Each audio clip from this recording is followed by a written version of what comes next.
Bonjour et bienvenue. Aujourd'hui, on plonge dans un épisode assez incroyable de l'histoire du Second Empire. L'expédition du Mexique. Oui, quand la France de Napoléon III a tenté d'installer un empereur européen, un Autrichien, au Mexique. C'est assez fou quand on y pense. On va essayer de comprendre pourquoi. Rappelons juste, Napoléon III est empereur depuis 1852, le Mexique, lui, en 1861, est, dans une situation très instable, sortie de guerre civile, la guerre de la Réforme, et surtout une dette colossale. Notre but, décrypter les raisons de cette intervention, son déroulement et bien sûr ses conséquences. Alors qu'est-ce qui a poussé Napoléon III là-dedans ? Officiellement, on parle beaucoup de la dette mexicaine, non ? Le Mexique avait suspendu ses paiements. Oui, c'est le point de départ officiel, si l'on veut, le prétexte financier. Le Mexique doit de l'argent à la France, mais aussi à l'Espagne, au Royaume-Uni, Mhm. qui sont d'ailleurs partenaires au début de l'expédition. Mais très vite, on voit que l'ambition de Napoléon III va bien au-delà. Ah oui. C'était quoi cette ambition alors ? C'était clairement géopolitique. Il y avait ce vieux rêve français d'une influence majeure en Amérique latine, créer une sorte d'empire catholique, euh, latin, pour faire contrepoids à la puissance montante des États-Unis, protestants, républicains. Et il pensait que c'était le bon moment, hein ? Exactement. Les États-Unis étaient en pleine guerre de sécession. Il a parié en quelque sorte sur leur neutralisation temporaire. Un pari risqué. Très risqué. Et d'ailleurs, ça commence plutôt mal pour les Français, non? Avec la bataille de Puebla. Ah oui, Puebla, le 5 mai 1862, c'est une date clé. L'armée française, pourtant réputée, est battue par les Mexicains du général Zaragoza. C'est le fameux Cinco de Mayo. C'est ça. Un choc énorme pour le corps expéditionnaire français. Le général de Lorenzez avait clairement sous-estimé la résistance mexicaine. Une résistance acharnée, disent les rapports. Tout à fait. Ça montre une vraie détermination, un sentiment national fort face à l'invasion. Ça galvanise les républicains de Benito Juárez. Mais Napoléon III ne s'arrête pas là, malgré cet échec. Non, au contraire, il double la mise. Il envoie des renforts et passe à l'étape suivante, imposer une monarchie. C'est là qu'arrive Maximilien. Voilà. Maximilien d'Habsbourg, archiduc d'Autriche, frère de l'empereur François-Joseph. Il accepte la couronne impériale du Mexique.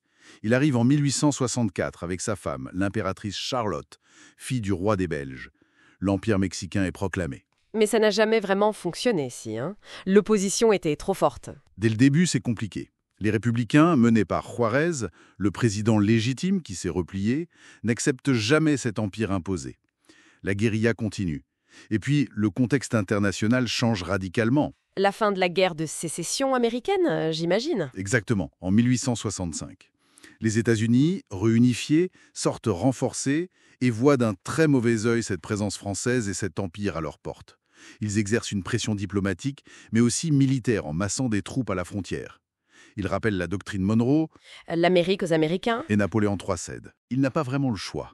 La situation en Europe devient aussi tendue avec la montée en puissance de la Prusse. L'aventure mexicaine coûte cher, en hommes et en argent. Donc en 1866, il annonce le retrait progressif des troupes françaises. C'est l'abandon pur et simple de Maximilien. Terrible pour Maximilien et Charlotte. Absolument.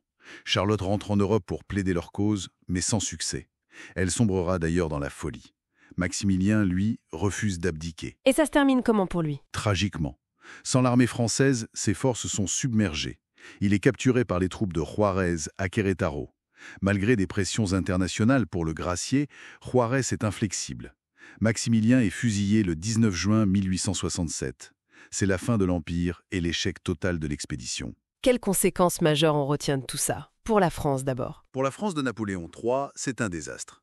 Une perte financière, militaire, mais surtout une perte de prestige immense sur la scène internationale. Ça fragilise le régime. Et pour le Mexique ? Pour le Mexique, c'est évidemment une période très dure, une nouvelle guerre sur son sol. Mais la victoire contre l'intervention étrangère renforce énormément le sentiment national. Ça consolide la République et la figure de Benito Juárez, d'origine zapotèque, devient un symbole national incontesté de résistance et de souveraineté. Donc paradoxalement, ça a renforcé l'identité mexicaine. Oui, tout à fait. Ça a laissé des cicatrices, bien sûr, mais ça a aussi affirmé la République mexicaine face à l'Europe. Et l'influence française en Amérique latine, elle, en prend un sacré coup. C'est fou cette histoire. Partir d'une histoire de dette pour finir par imposer un empereur et subir un tel revers. montre bien les limites d'une politique étrangère basée sur l'orgueil impérial, un peu déconnectée des réalités locales et des grands équilibres mondiaux.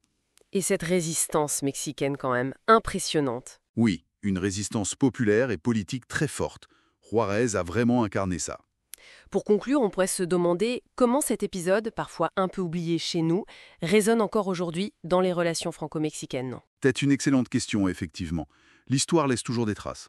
Voilà une exploration fascinante.